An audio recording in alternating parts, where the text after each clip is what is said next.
There's a strange thing that happens to a lot of people, though they rarely recognize it while it's happening. They get used to pain far more easily than they get used to happiness. Pain becomes familiar. Discomfort becomes normal. Struggle becomes expected. And when something good finally arrives, when life softens for a moment, when peace becomes possible, they don't trust it. They don't know how to hold it. They don't know how to receive it. Happiness feels foreign, fragile, temporary. Pain feels predictable, safe, familiar. Part 29 is about this paradox, how the human mind adapts faster to suffering than to joy, and how this adaptation quietly shapes your life. It begins with a truth most people have lived, but few have articulated. The brain learns from repetition, and many people experienced more repeated pain than repeated safety. If your childhood, your relationships, your home, or your past taught you to brace yourself emotionally, then bracing becomes your natural state. You unconsciously tense before calm. You anticipate loss during love. You prepare for disappointment during happiness. You mistrust comfort because comfort never lasted. The nervous system doesn't care what feels good or bad. It cares what feels familiar. And if pain was familiar, pain became home. Part 29 goes deeper. Some people didn't just experience stress, they lived in it. They weren't occasionally overwhelmed. They were chronically overburdened. They didn't get moments to breathe. They carried their world on exhausted shoulders. And when you're raised in chaos or unpredictability or emotional volatility, your body learns to hold tension the way others hold joy. Your baseline becomes high alert. Your resting state becomes guardedness. That constant vigilance becomes your identity. And because of that, happiness feels unsafe. Not because it's harmful, but because you were never taught to relax into it. Happiness requires vulnerability. Pain requires nothing. Happiness asks you to open. Pain lets you stay closed. Happiness invites surrender. Pain demands control. And humans cling to whatever makes them feel prepared.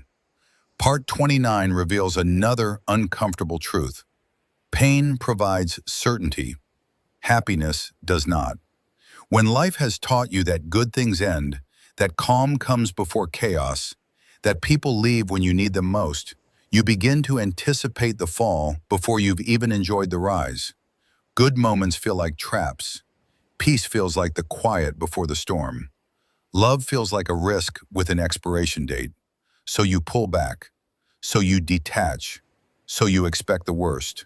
So you sabotage the best. Not because you want pain, but because you know how to survive it. You're skilled at it. You've been practicing your whole life. Happiness? You don't know its rules. Pain? You know every corner of that room. Part 29 continues. When people experience long-term emotional stress, their brain chemistry changes. Dopamine receptors dull. Cortisol becomes a constant companion. The body stops responding to joy with excitement. It responds with suspicion. It scans for danger instead of ease. This is why people often describe happiness as uncomfortable, too intense, or overwhelming. It's not that happiness is uncomfortable. It's that they're conditioned to associate heightened emotions with danger, conflict, or unpredictability. So what do? They retreat into emotional neutrality, into numbness, into low expectations, into self-protection.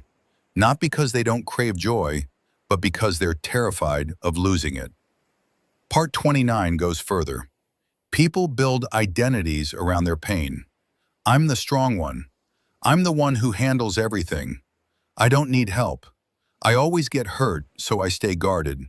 I don't ask for anything. I'm used to disappointment. These aren't personality traits.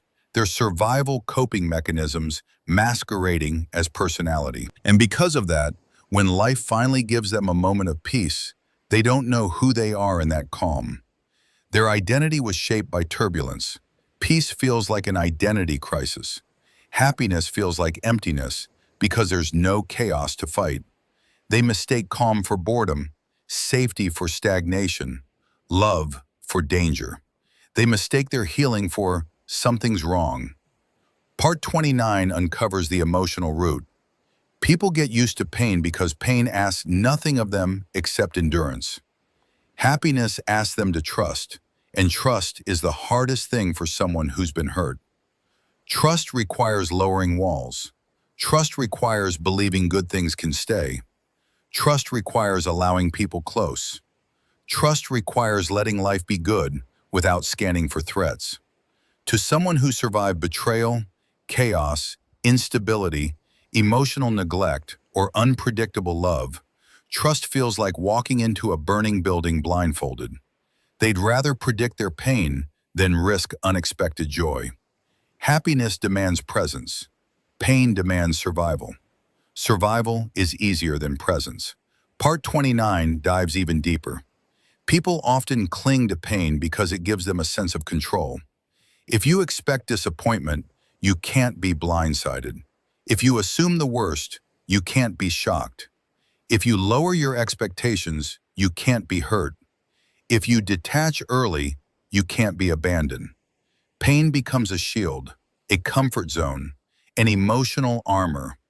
But armor is heavy, and it blocks joy as effectively as it blocks harm.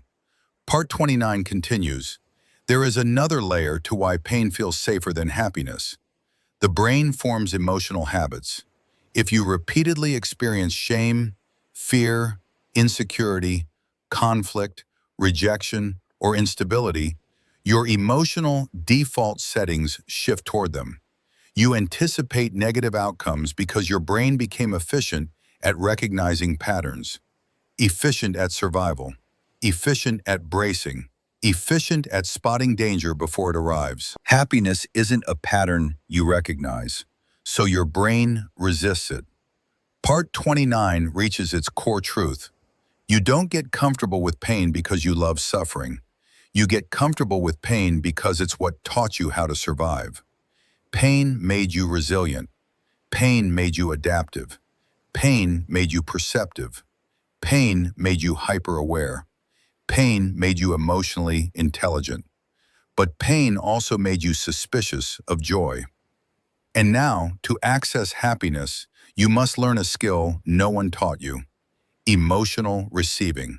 Letting good things land. Letting love in.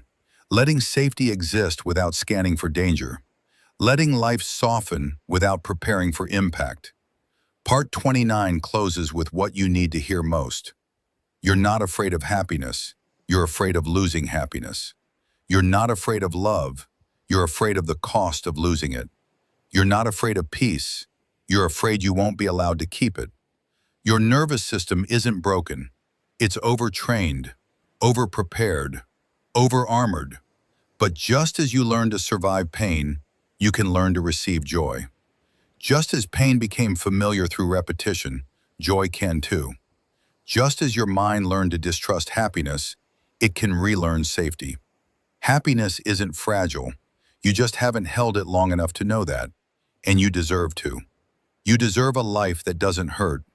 You deserve love that feels steady. You deserve peace that doesn't feel like a threat. You deserve happiness that doesn't scare you. Pain taught you how to survive. Now it's time to learn how to live.